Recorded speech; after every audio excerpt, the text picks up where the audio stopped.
Pemirsa, sepinya Hormuz ini bukan berita baik untuk kita karena ini berarti ada tagihan mahal yang harus dibayar oleh ekonomi secara global. Jadi pemirsa, the price of silence dan juga efek domino dari jalur energi yang paling penting ini berhenti beroperasi. Dampaknya nggak cuma soal bensin yang mahal, tapi juga akan merembet kemana-mana. Mulai dari harga pangan yang naik karena krisis pupuk, sampai produksi gadget yang terhambat karena gas industri langka. Dan berikut paparannya kami sajikan untuk Anda pemirsa. Yang pertama pemirsa, ini slide yang pertama, ini terkait dengan bagaimana dampak penutupan Selat Hormuz pada bulan Maret sampai April 2026 yang menandai terjadinya disrupsi energi terbesar di sejarah dan melampaui krisis energi di tahun 1970-an.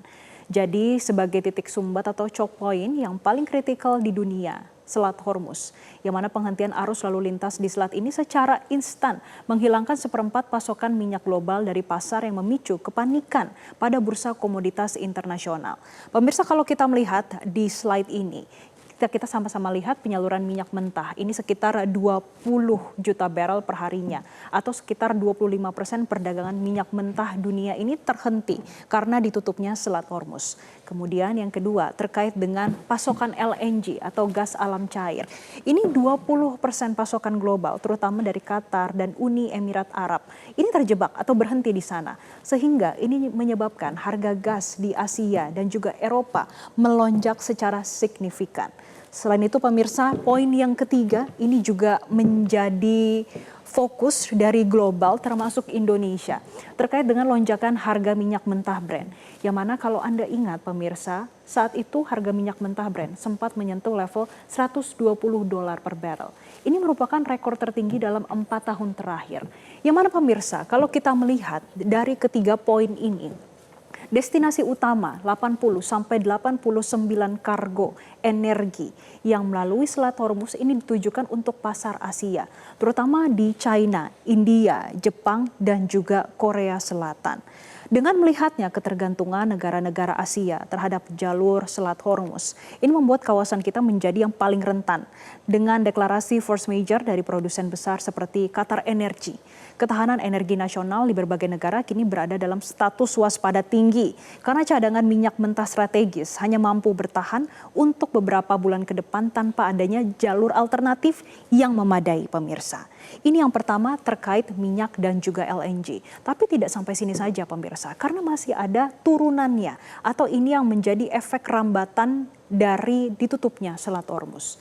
Di slide selanjutnya kita akan melihat bagaimana dampak penutupan Selat Hormuz ini merambat cepat melampaui sektor bahan bakar masuk ketahanan pangan global melalui krisis pupuk. Memang pemirsa, Timur Tengah bukan sekedar produsen energi, tapi ini juga menjadi hub utama bahan kimia pertanian. Pemirsa, dengan kelangkaan LPG, ini kawasan Teluk memasok 1,5 hingga 2 juta barrel LPG per harinya. Sehingga ini dampaknya sangat terasa pada sektor rumah tangga, terutama pemirsa ada dua, yang pertama di India dan juga di Asia Tenggara yang sangat bergantung. Kemudian selanjutnya terkait dengan dominasi pupuk, terutama untuk urea dan juga amonia, ini sekitar 30-35% perdagangan urea dan juga amonia global ini melewati Selat Hormuz. Tidak sampai sini saja pemirsa terkait dengan ketergantungan urea yang mana ini mencapai 46% dari total perdagangan urea dunia yang berasal dari kawasan Selat Hormuz. Dan ini mengancam musim tanam, terutama ada dua negara pemirsa karena yang sangat bergantung adalah Brazil dan juga India. Tidak hanya urea, sulfur ini juga sebagai produk sampingan yang mana 50% ekspor sulfur dunia terhenti karena penutupan Selat Hormuz ini melumpuhkan produksi pupuk fosfat secara global pemirsa. Dengan adanya 4 komoditas ini pemirsa, terhentinya pasokan urea dan juga amonia. Ini menyebabkan biaya input pertanian kembali naik dan ini diprediksi akan memicu inflasi harga pangan atau agriflasi yang secara signifikan dalam beberapa bulan ke depan. Karena selain pupuk, krisis LPG juga menciptakan masalah sosial, terutama di negara-negara yang sangat bergantung pada impor untuk kebutuhan memasak di rumah tangga. Sehingga pemirsa, kelangkaan pasokan memaksa terjadinya kenaikan harga eceran yang sangat drastis di beberapa negara, sehingga beban ekonomi masyarakat bawah ini justru meningkat tajam di tengah ketidakpastian geopolitik yang masih terus berlangsung. Tidak hanya terkait dengan sektor rumah tangga yang berasal dari pupuk dan juga dari LPG pemirsa. Kita juga akan melihat ini terkait dengan sektor kesehatan karena ini dari MRI, kemudian produksi gadget ini juga akan terdampak karena penutupan Selat Hormuz. Sektor manufaktur global juga menghadapi tantangan berat karena terputusnya aliran bahan baku petrokimia dari Selat Hormuz pemirsa. Kita lihat setidaknya pemirsa ini kami sudah merangkum ada 3. Yang pertama bahan baku plastik atau nafta dan polimer. Ini terhentinya 24% ekspor nafta global dan pabrik petrokimia di Korea Selatan dan Jepang. Ini akhirnya mereka harus memangkas produksi hingga 50%. Pemirsa bahkan di Indonesia dalam 2 pekan terakhir kita juga sudah melihat bagaimana kenaikan harga plastik bisa mencapai 50 hingga 100%. Jadi tidak hanya nafta dan polimer yang juga memicu kenaikan harga plastik, selanjutnya pemirsa dari logam industri ataupun aluminium. Gangguan ekspor dari produsen besar di Timur Tengah ini memicu volatilitas harga di London Metal Exchange atau LME yang menjadi patokan pemirsa. Kemudian kita juga akan melihat bagaimana helium ataupun gas khusus.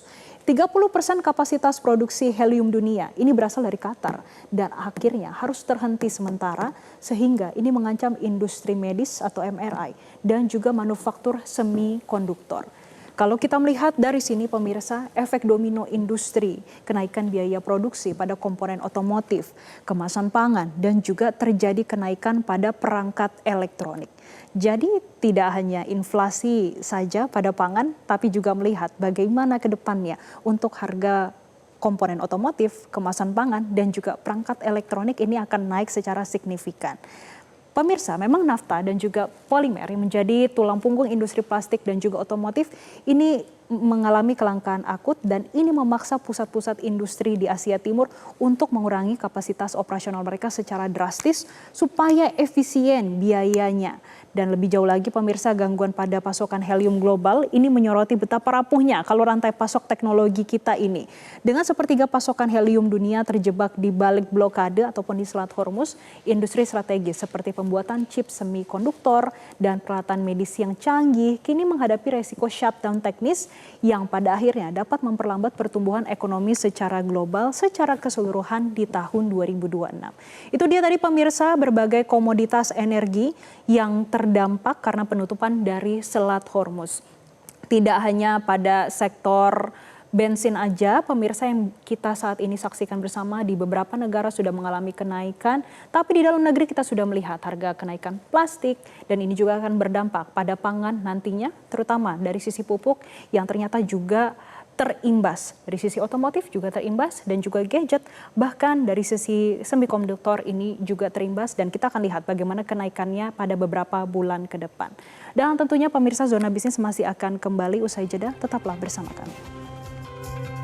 Jelajahi cara baru mendapatkan informasi. Download Metro TV Extend sekarang.